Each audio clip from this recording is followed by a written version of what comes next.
la vidéo de Vieux Man, elle va peut-être nous parler un peu de ça. Regardez, il est heureux le filou là. Il est heureux. Il sait de quoi il va nous parler. Il va nous parler de Man on the Moon, un film qui parle du fait que la vie... Est-ce que la vie ne serait pas un peu un jeu? Et est-ce que finalement, on pourrait pas se prendre au jeu et finir juste par mourir? Show business et délivrance des formes.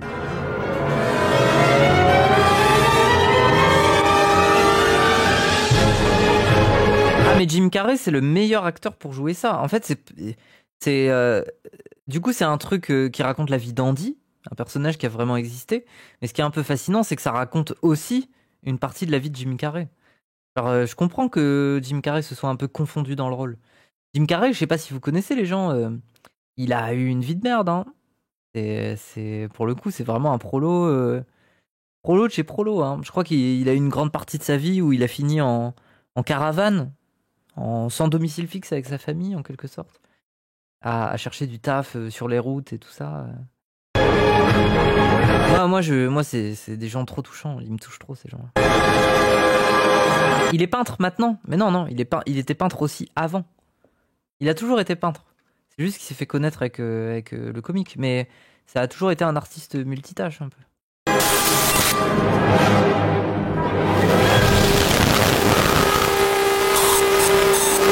Le logo de la production Universal apparaît, mais sans son thème musical habituel, avec le morceau March and Fanfare, chanté par le groupe The Bobs. Un mec full antiraciste aussi. Bah, ça m'étonne pas. Puis nous voyons, En fait, moi, ça m'étonne pas que Jim Carrey ait des affects comme ça. noir et blanc, un homme joué par l'acteur Jim Carrey, avec un accent étrange, difficile à situer. Il nous regarde dans les yeux, face caméra, le voile. Andy Kaufman est né le 17 janvier 1949 à New York. Il apparaît pour la première fois dans l'émission de télévision Saturday Night Live le 11 octobre 1975. Il a 26 ans, il est debout. Ah ouais, c'était les premiers trucs de talk show là. Il a l'air agité et timide. Il se tient à côté d'un tourne-disque qui joue la chanson du générique du dessin animé Mighty Mouse, Super Souris.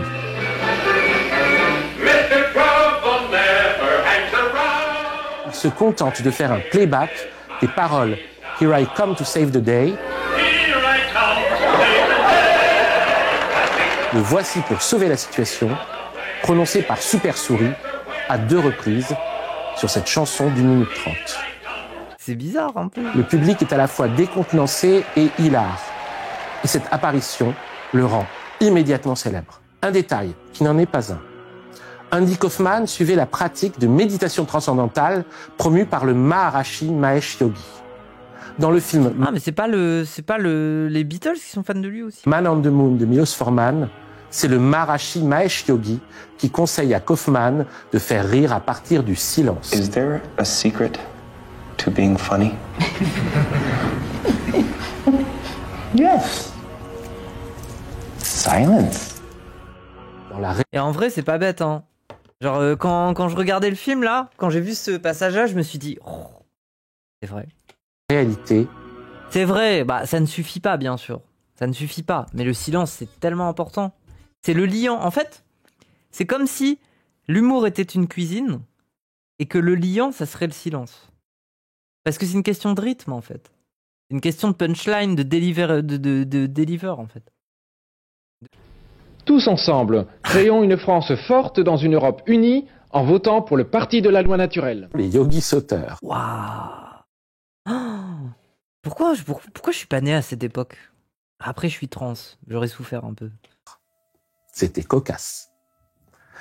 Alors certes, comme beaucoup d'artistes remarquables, à commencer par les Beatles, avant leur contre-illumination. J'aurais fait ça? Non, j'aurais juste pris trop de plaisir. J'aurais rigolé devant ma télé. Ricky Cash. C'est trop drôle. Beach Boys, le chanteur Donovan, ou plus tard David Lynch. Ah bah oui, ok, David Lynch. Andy Kaufman a été pendant plusieurs années un disciple fervent du Maharishi Mahesh Yogi. Bah, en fin de compte, Gourou, franchement... les individus qu'il a formés, c'est plutôt des individus, je sais pas, avec des sensibilités intéressantes, hein, je trouve. Il a questionné à plusieurs reprises le Maharishi Mahesh Yogi sur la valeur spirituelle de l'humour. Hélas, si l'on en croit la biographie d'Andy Kaufman, Lost in the Funhouse de Bill Zahn, Les réponses que lui a données le Maharishi sont très différentes de celles qui apparaissent dans le film de Milos Forman. Le Maharishi conseillait les programmes joyeux, les films au happy end.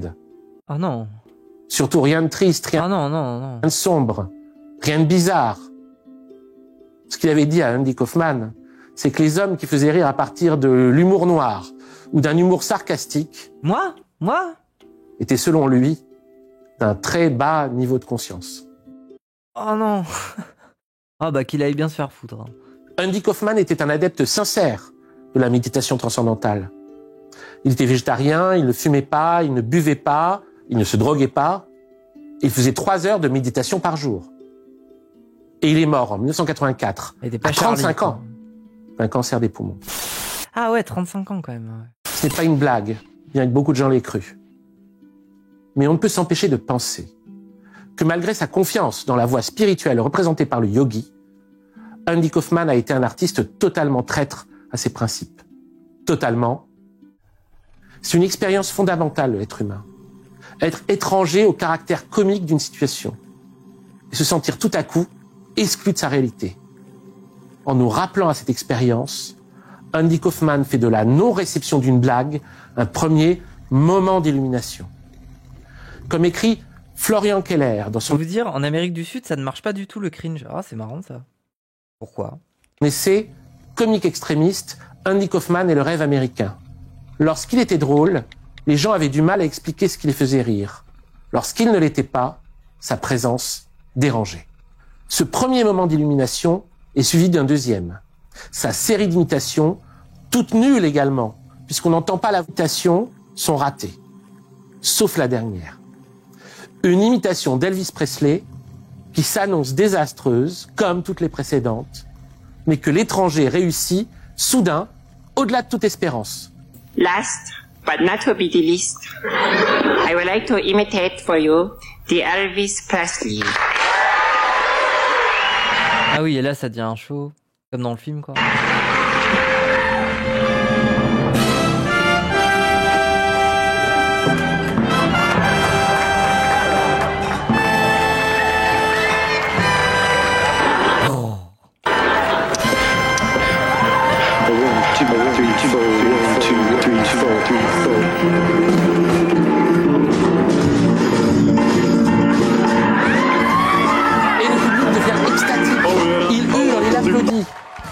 Et avec une joie bien plus grande que Oui, c'est la surprise, quoi. Non, c'est trop bien. C'est le show, c'est le show.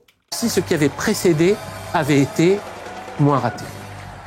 Troisième moment d'illumination. Oui, Moment d'illumination, je suis trop heureuse, moi. parce que ce que En Kaufman fait, quand ça parle de mécanique d'humour, je suis trop heureuse. Moi, j'ai grandi là-dedans. J'ai grandi avec un daron qui m'expliquait ça, quoi. nous montre, c'est que nous n'avions pas besoin initialement d'une grande quantité d'imitation, mais seulement d'une seule pour vivre l'enchantement propre à cette pratique. Plus exactement, ce dont nous avions besoin avant tout, c'était d'un écart qualitatif. Oui. C'est d'une rupture. C'est toujours cette rupture que nous cherchons. Selon Bob Zmuda, son complice, qu'il écrit dans son livre de souvenirs Andy Kaufman Revealed, Andy considérait que les sitcoms étaient une des formes de divertissement les plus ignobles perpétrées dans les sociétés modernes. Mais Andy jouera quand même dans Taxi. Et presque moins par ambition que par abnégation. Comme il continuera toute sa vie, à faire serveur dans un restaurant, Jerry's Famous Deli, alors qu'il n'en avait plus la nécessité financière. Excuse me, are you Andy Kaufman? I get that all the time. Andy Kaufman a quand même posé une condition à sa présence dans Taxi. Celle que Tony Clifton, un obscur chanteur de Las Vegas, grossier, médiocre et prétentieux, soit invité à Ça, c'est le côté incroyable. participer au sitcom. Parce qu'à travers ses sketchs, hérétiques à la fausse religion du Maharishi Mahesh Yogi, que pourtant il pratiquait, Andy Kaufman touche paradoxalement à une authentique tradition métaphysique indienne. Celle de l'Advaita Vedanta de Shankara, celle incarnée par Gurudev lui-même. Well, Andy, I'll always be thinking of them, and there'll always be a place for them in my heart. Je sais pas, c'est très collé, quand même. Soit la considération de tout ce que nous sommes comme le produit de conditionnement et de détermination préalables. Une compréhension qui nous permet d'arriver, par soustraction, à une authentique identification avec Brahma, la divinité, étranger au monde, étranger à lui-même, sensible à l'absence de moi comme à la réalité de notre souffrance que révèle la tension présente dans notre demande de résolution à ces blagues. Andy Kaufman retrouve quelque chose d'authentiquement métaphysique dans la pratique de l'humour. Il en fait même un yoga. Il réussit à atteindre le lieu où la plus grande tension peut trouver sa véritable délivrance, celle où on peut s'identifier à la réalité de l'illusion derrière l'illusion. Ce qui est fascinant aujourd'hui, c'est que c'est le crash test des stars indées. Là où avant elles étaient marionnettes, là le phénomène qu'on a vis-à-vis des stars de YouTube, c'est que les fils qui les manipulent, ils sont pas clairs. Ils sont manipulés par une sensation de se dire que c'est comme ça qu'ils doivent devenir des stars, c'est à ça qu'ils doivent ressembler. Et c'est là que tu as un standard qui s'organise. Tu vois que au final, désolé, mais quand tu vois les stars du YouTube, prenons les mecs, ils finissent par tous se ressembler, ils finissent par tous avoir le même flow, les mêmes manières de parler, le même humour, la même manière de se jeter dans les bras de leurs potes quand ils font une blague ou des trucs comme ça. Finalement, ça devient un standard. Comme si au final, ils ont besoin de se guider en fait. Ils ont besoin de trouver une manière d'être des célébrités. Mais c'est beaucoup moins clair que des célébrités que la télé a mises en avant. Derrière, il y avait des gens qui leur donnaient des conseils sur comment s'y prendre, comment devenir des stars, quoi. Fabrique à Depardieu. Non, ça n'a rien à voir. Aux intellectuels, aux hommes politiques. Des milliers de Lemmings, Joyka, tout ça. Oui, mais après, c'est pas des gens qui me sont des... C'est dans son spectacle Carnegie Hall en 1979 que Andy Kaufman va pousser la cruauté du show business à son maximum pour mieux la renverser. Le spectacle Carnegie Hall est son deuxième chef-d'œuvre, après Andy's Funhouse.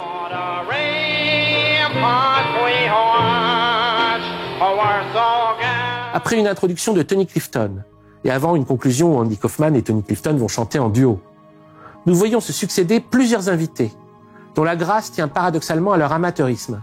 The Love Family, 4 enfants hippies leur mère, qui compensent par leur enthousiasme ravageur l'absence totale de professionnalisme de leurs chansons. Lecture du livre en entier. Oui, il a fait ça, oui.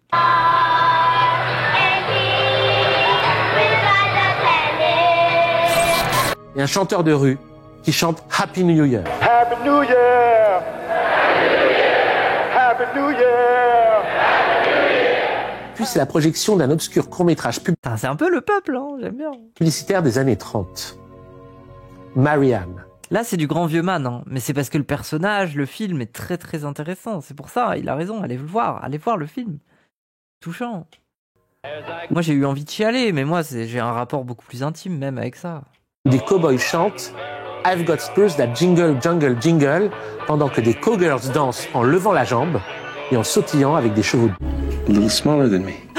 Ah, ça, c'est la partie du film, c'est incroyable. Pardon. Catch contre les femmes. Oui. Un autre masque né des apparitions publiques d'Andy Kaufman, c'est le catcheur mixte homme-femme, Monsieur Kaufman. Déjà testé lors de ses spectacles, Monsieur Kaufman, le catcheur, apparaît à la télévision pour la première fois le 20 août 1979 dans l'émission Tout Memphis, I'm from Hollywood. Cette incroyable star hollywoodienne est un individu que le public doit détester et dont il doit désirer qu'il se fasse démonter par une de ses rivales. Or, terrible injustice, cette défaite n'arrive jamais. Oui. Il défie des femmes qui décident de venir lutter contre lui et il les vainc l'une après l'autre après s'être montré bête, insultant, humiliant, crâneur et parfois même malhonnête. C'est horrible. Cette victoire perpétuelle et perpétuellement injuste de Monsieur Kaufman sur les femmes qui combattent contre lui est quelque chose qui rend le public fou. C'est une tension qui ne se résout. Dites-vous, il tenait son personnage de misogyne à chaque interview. Et il a fait ça pendant des mois, juste pour arriver à ce climax-là. Oui, il y a le côté pur génie avec du recul.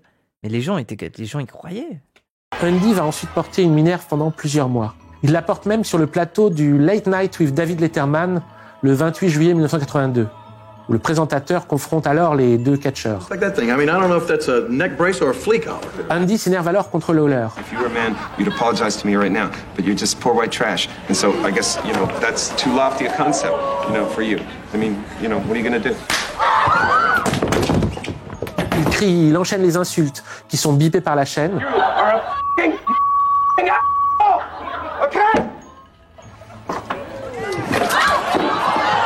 Il annonce qu'il va poursuivre Lawler en justice.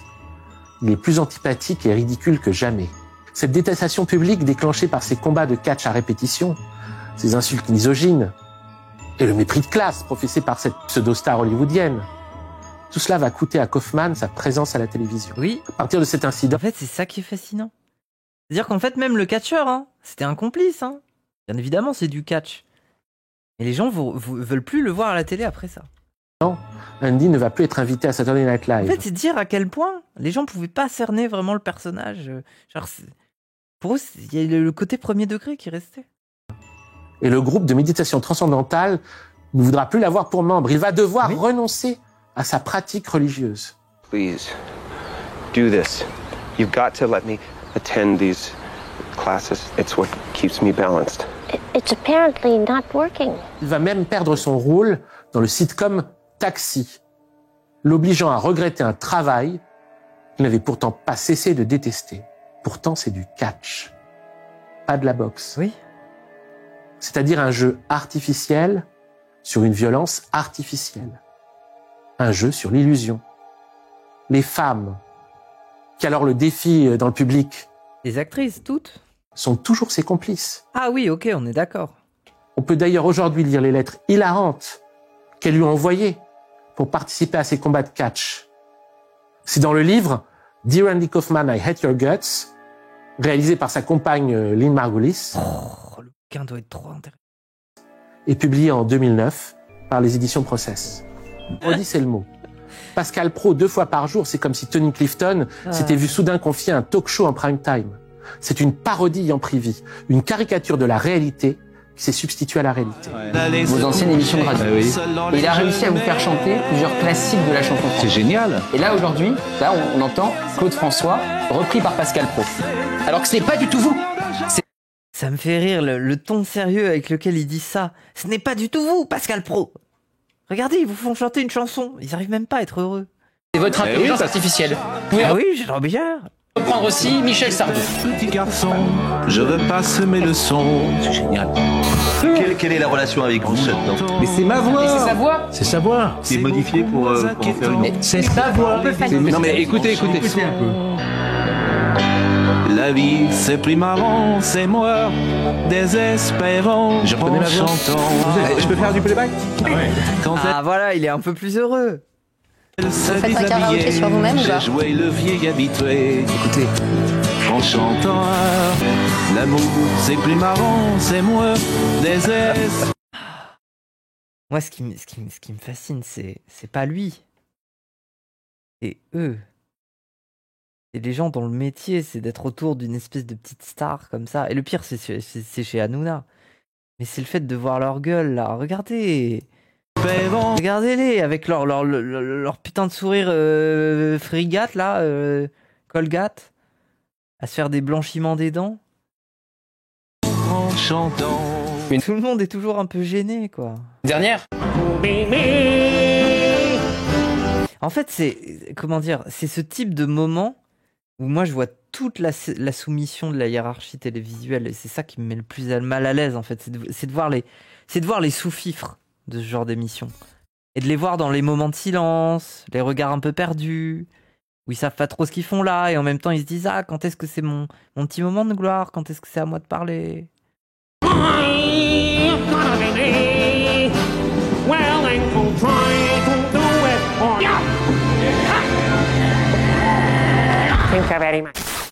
Tout d'abord, The Andy Kaufman Show commence brutalement, en plein milieu d'un fou rire. Now join the Andy Kaufman Show, already in progress.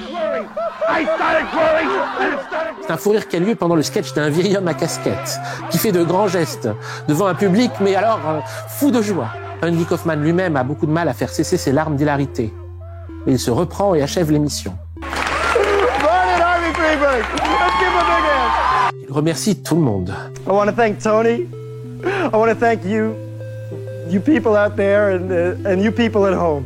Il chante une chanson de fin de spectacle alors que défile le générique de fin.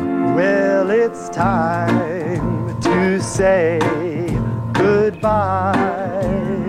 Goodbye, everybody. Thank you. Good night. Good night.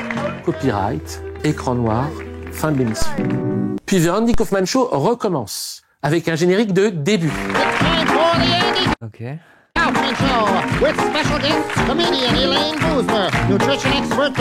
Andy Kaufman rentre de nouveau sur scène et commence une chanson de début de spectacle. Il avertit le spectateur. Ah, c'est fascinant. L'Amérique, c'est le pire et le meilleur à la fois. Hein. qu'un peu plus tard, il aura besoin d'une feuille transparente et d'un marqueur. Il fait une démonstration sur un écran noir et il dessine des points qu'il demande aux spectateurs de relier qui forment un escalier sur lequel il lui est possible de monter et de descendre. Okay, now you have your magic screen on your television set. Okay, now, or your saran wrap, just keep it on the television set, take out a crayon or your magic crayon, okay, and now trace this line, okay? Trace the line now, come on. Those of you at home, come on now, trace the line. Oui. Le show commence. Le fait que le plateau soit immense, ça me fait rire. Le point de bascule a lieu lors de l'introduction d'une nouvelle section, The Going Too Far Corner. You got all of that on tape? That was magic. And now it's time for the Going Too Far Corner. Le coin où on va trop loin. Et Andy présente un catcheur qui mange des œufs crus, les crache dans un verre et les ravale. Thing I'm going to show you here, you know. Okay, you want to do it for us? Yes, it's just like. What is it? Well, it's eating eggs, you know. Oh, it's a raw egg? Yes, two of them, yeah. Okay, let's see.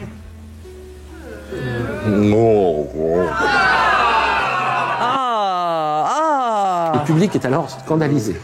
Andy Kaufman est allé trop loin. Apparaît alors un tribunal sous la forme d'une image fixe, où Kaufman, son image en incruste, apprend qu'il a été condamné à s'exiler sur une île. Mr. Kaufman, you are banned from television. Alors qu'une image nous montre le public de son show déchaîné, faisant la fête maintenant qu'il n'est plus là, rompant la règle du faux direct. Nous voyons une incruste d'Andy qui s'ennuie sur une île elle-même dessinée grossièrement au milieu d'une mer en image fixe. Une idée vient au personnage d'Andy. Il s'adresse au spectateur et il lui demande de ressortir sa feuille. 30 spectateurs apparaissent. Joués par Janice et Stanley Kaufman, les véritables parents d'Andy Kaufman. What's he doing now? Oh, he's playing with the medium. L'émission peut reprendre. Et Andy invite alors le vieil homme à casquette que nous reconnaissons comme celui du sketch qui commençait l'émission. Ladies and gentlemen, here is one of the funniest men I know. Martin Harvey Freeberg.